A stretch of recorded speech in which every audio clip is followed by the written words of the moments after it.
Magandang umaga mga ka-farmers. Ito kasalukuyan nagbububog na ho kami. Ayan, bali kulay yung ating bubong.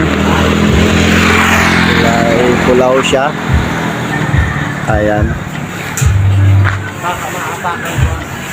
Para ayan, kulay pulaw siya ang aming bubong. Medyo umaambon ng konti. Pinukuha na lang namin para makapagsaig na kami at saka makapaglagay na kami ng dingding. Kaya yan, kasalukuyan na mga ka-farmers. Yan ang status. Monday morning pala ngayon, Monday morning. Magbibilang tayo kung mula Lunes, kung sa loob ng mga 1 week kung ano ang mangyayari dito sa aking bahay kubo. Ka-farmers, ito malapit na kami makatapos magbubong.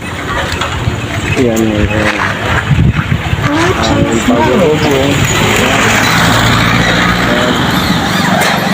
Inuna ko kasi namin yung pisami yan, may ibang paa, may pisami na ho yan kasi ang hirap bukutin kung uunahin yung yero. Ayun, may butas na rin siya yung sa dulo. Malaki yung butas kasi malalaki yung ilaw ngayon na malalaki yung ilaw kung naikakabit. Yan, yun, may butas sa kabilang dulo. Ayan.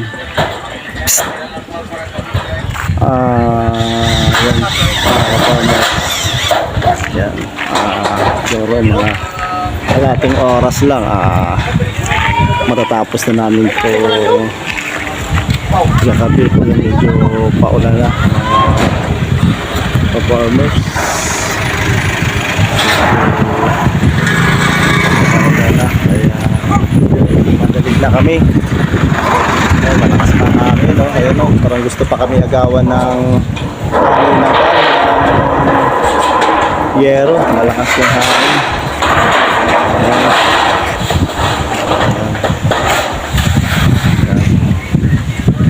Yun ang itsura ngayon ng aking bahay kubo. Parang hindi na ho siya bahay kubo. Kung papansinin, siya ay parang rest house na. Ayan, talagang bahay pahingahan na siya ang tawag doon. Hindi na siya bahay kubo pagkagawa niya. Ayan. Ayan.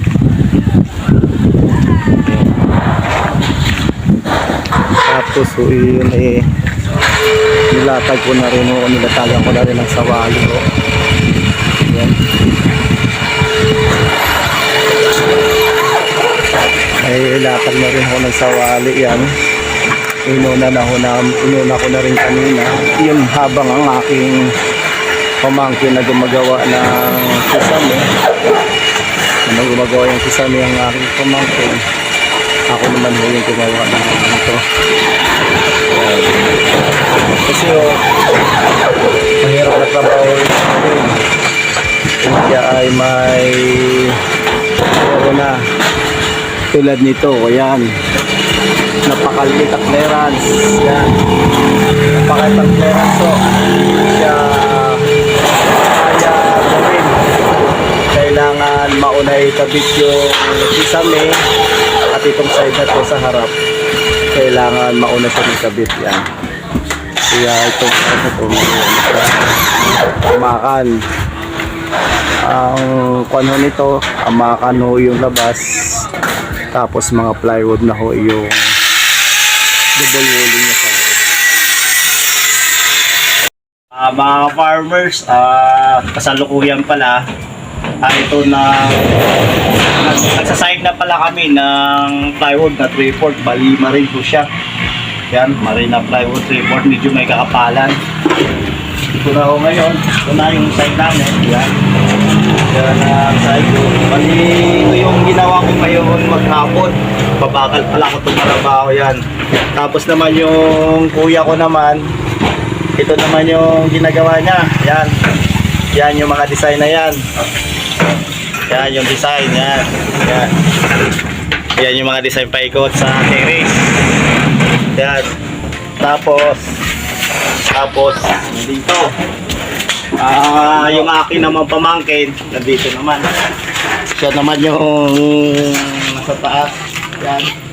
Nagkakabit ng flashing at saka kalulod.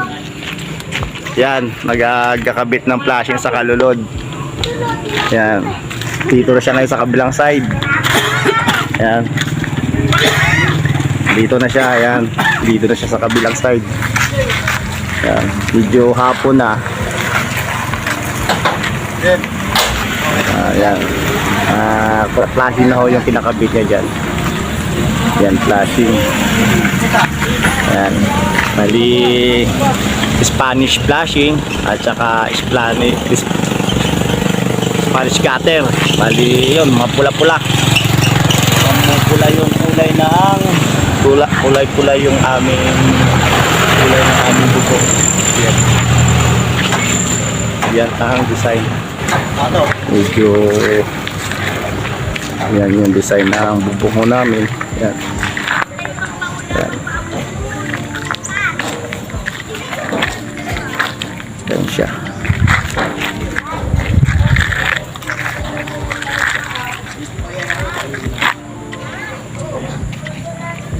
Mga ka-farmers, magandang tanghali. Kasalukuyan medyo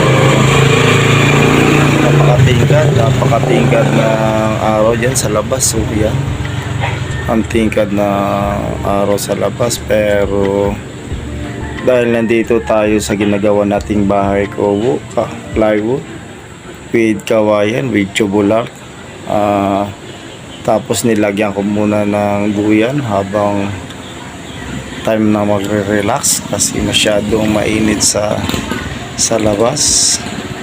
Napakasarap mga ka-farmers. Presko kasi nandito nga tayo sa ginagawa kong bahay kubo. Yung palo ng hangin medyo presko at saka medyo malamig. Kasi kahit sabihin mo sa Quezon City, mga wala pa 1 hours, nandoon na kami. Medyo malapit tayo sa Metro Manila. Pero yung lugar ho namin, medyo nasa kabundukan pa rin ho. Nasa kabundukan pa siya at saka marami pa mga puno. Kaya kung mapapansinin natin, presko pa ho.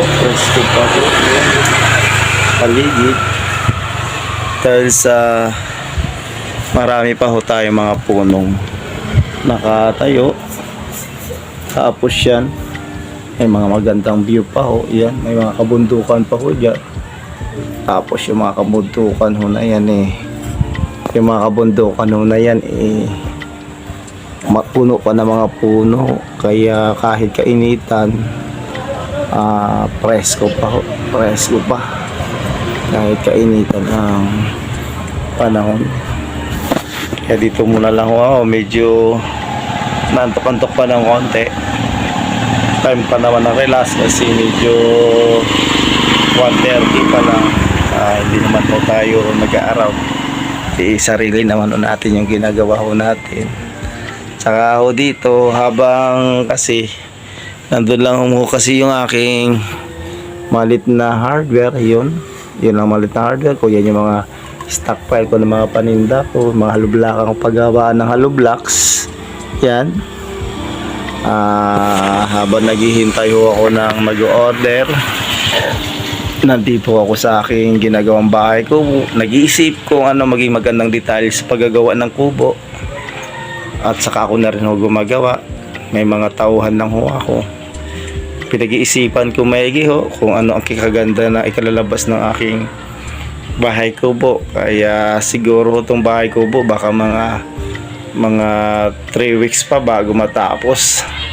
Tsaka medyo bitin ho ng konti sa puhunan kasi natural malit lang naman tindahan natin, ikot-ikot lang.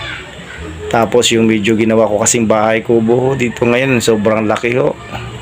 At talagang 2 kwarto na siya. May tiri siya, medyo may kalakihan ng puhunan ho.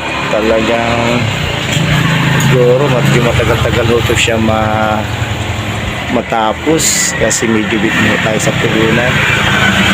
Pag medyo nakaluwag-luwag ho ng konti, bili tayo ng panibago mga materyales, pero ang kulang ng hoto na materyales lang naman ho yung kanalang.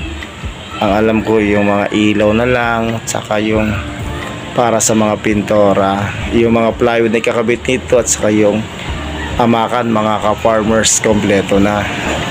Ang problema ko na lang yung pintura, yung magiging labor pa nito kasi tatlong ako kami gumagawa, bali dalawa yung ang gumagawa ko dito, may mga talent din, medyo ginagawa ko kahit bundok ko to 700 ang adi nila, tapos pakain merienda, kaya medyo malaki din ang labor ko na inaabot nito ng aking bahay kubo. Mga farmers, magandang hapon. Ito, naglalagay na pa kami. Naglalagay na kami ng metal paring para sa kisame. Yung gumagawa yung aking pamangkin. Ayan. Kaya sabit na kami ng metal paring.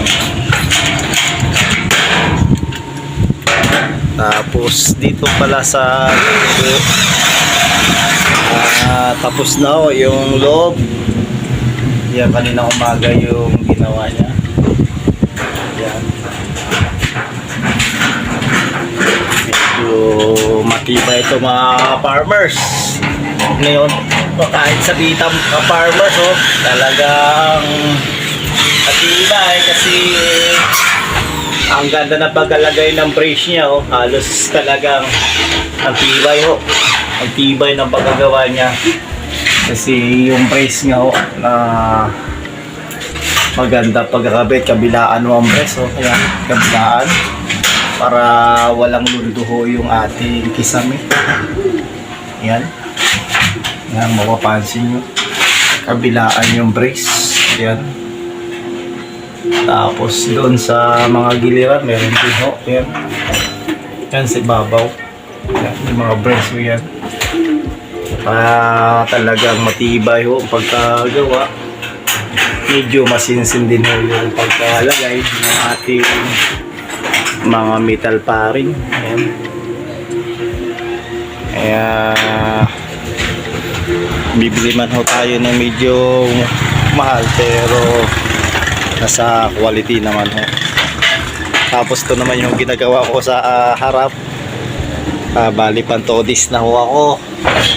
Hindi pa matapos-tapos, so siguro bago ko to matapos 3 days pa, bukas pa. Hindi naman kami nagmamadali kasi hindi naman perfecto. Ang mahalaga ho, pulido ho yung pagkakagawa. Mga ka-farmers, ito yung amakan. Ayan, nagsisimula na pala ako mag dingding ng amakan kasi ito sila naglalagay na ho ng metal paring. Ayan, complete, alas pa kompleto na. Yan mga metal paring. Tapos sa mga bukas siguro baka magkikisami na kami. Kaya dito sa kabilang side nagsisimula na rin ho ako nagsisimula na rin ho ako magkabit ng amakan. Ayan. Yan ang unang kabit ko ng amakan. Yan. Tapos mag-aalmusal muna ako tayo. Mag-almusal tayo. Itlog lang ang ulam namin kasi medyo busy ang mga tao dito sa aming bahay, kaya ito lang ho ang aming pagkain. Kain tayo ka-farmers. Kain muna daw tayo ka-farmers. Almusal namin. Yan. Kaninat. Sa kaninat itlog lang muna kasi maaga pa naman. Ito yung merienda at saka almusal.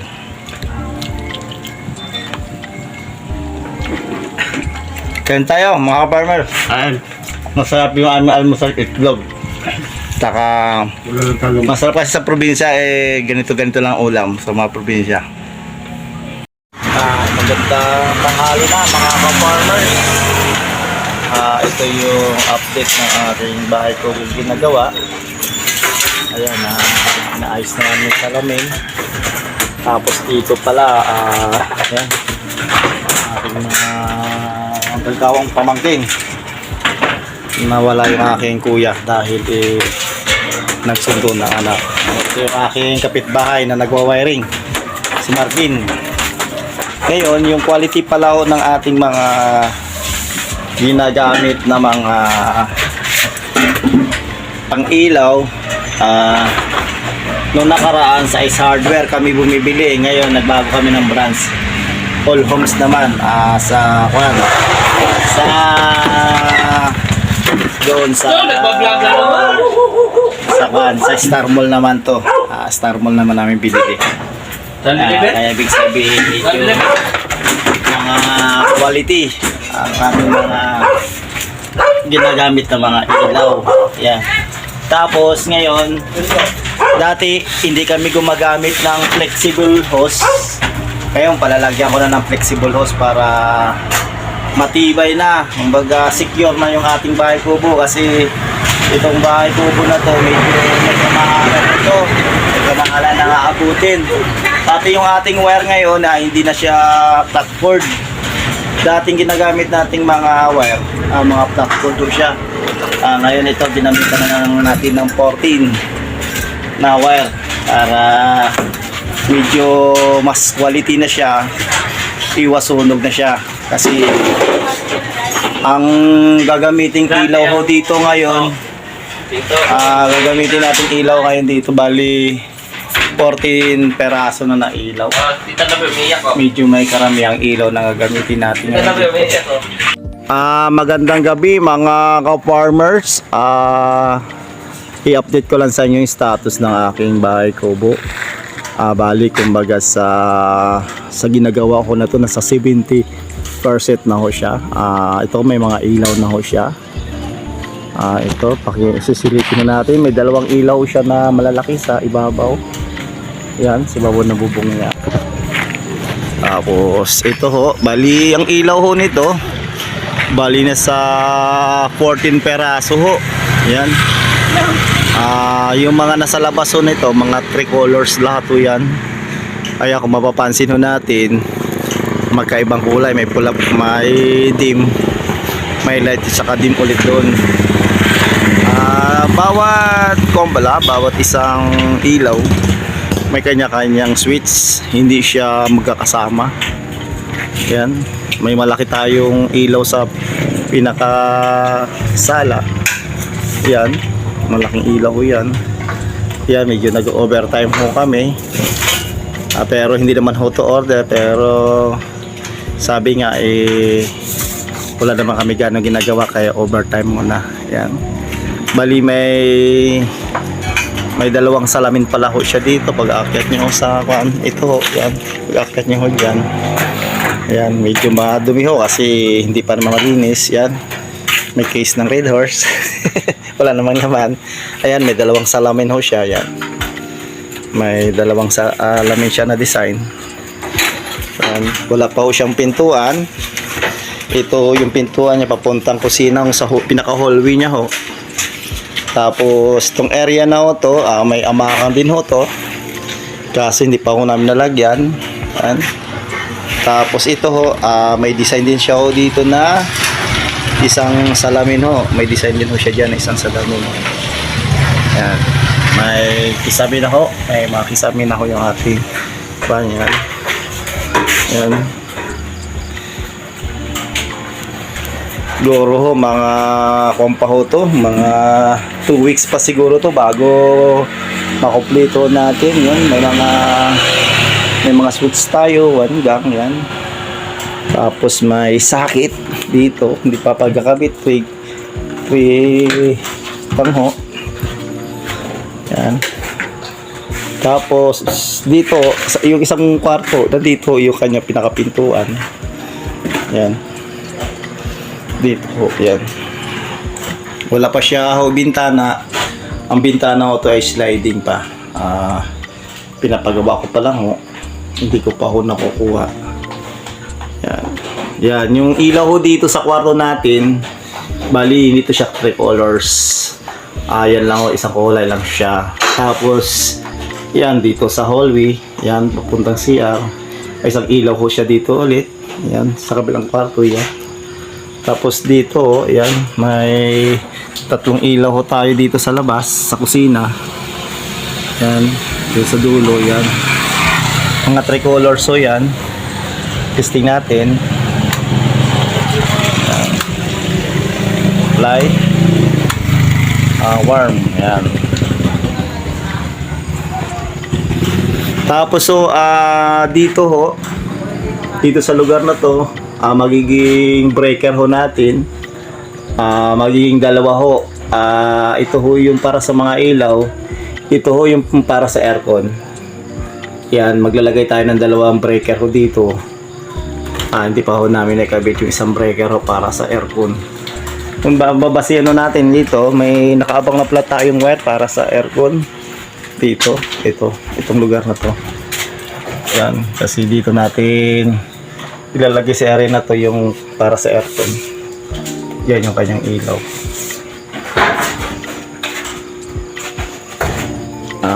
Yan, yung mga design niya sa pinaka ibabaw. Yan. Ito yung ating sasala natin. Yung switch natin, ito yung ilaw nating malaki. Colors din yan. Light, warm, saka dim siya ulit ho. Yan.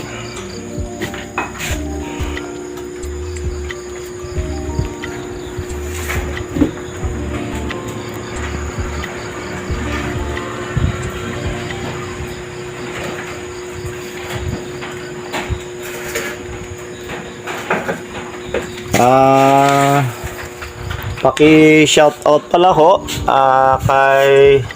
kay Baboy Vlog. Pinapa-shoutout niya ako, siya yung bagong subscriber ko. Baboy Vlog, salamat, shoutout sa yung pag-subscribe. At mga ka-farmers, magandang gabi. Salamat sa walang sawang panonood sa aking pag-vlog. At saka salamat na rin ho sa mga nagsusubscribe sa akin. Bali naka 700 subscriber na ho ako. Salamat ho sa inyong tiwala at suporta. Sana maging maayos din ho ang inyong buong pamilya, maging ligtas sa makapamakan. Magandang gabi mga ka-farmers. Salamat sa panonood.